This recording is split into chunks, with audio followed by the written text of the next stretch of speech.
आज्ञा Baleshwar FM college रे जहाँ घटिला एथिपाई बैजयंत पंडा को भारतीय जनता पार्टी रु निष्कासित करा जाऊ आउ तार ओटीवी टाकू बैन करा जाऊ। राज्य सरकार दया करिकी जो ओडिशा टेलीविजन लिमिटेड को निहाती भाव में बैन करंतु कहीं ना ये जो घटनाटी घटिला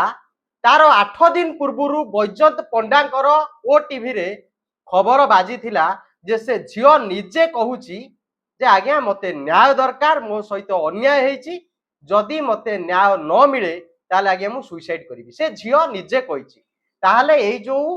भारतीय जनता पार्टी रो दैतापति बैजयंत पंडा को प्रथमे निष्कासित करा जिवो ना नाही मैं कथा काहे की कहूची जेतबेले किट रे किछि इश्यू हेतिला से समय रे एई बैजयंत पंडार पंडा TV sorry dough TV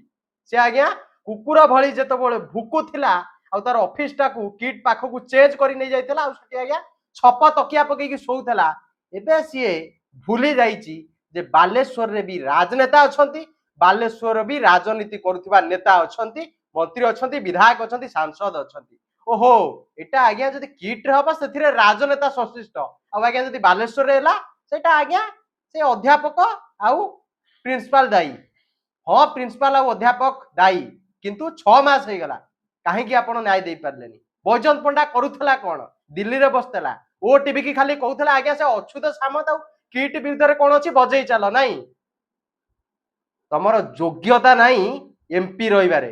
Baijayant पंडा को प्रथमे भारतीय जनता पार्टी निष्कासित करू पार्टी रु एवं तार एमपी रु से इस्तफा दो आ तार ओ टीवी टाकू बैन करा जाऊ। नमस्कार जय जगन्नाथ बंधु उत्कल जननी।